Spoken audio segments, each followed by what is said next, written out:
إذا السماء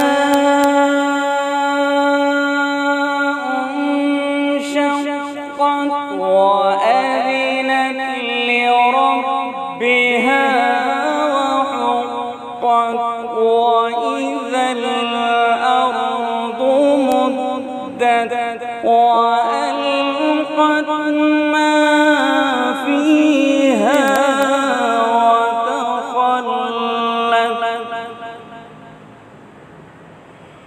وأذنت لربها وحقت.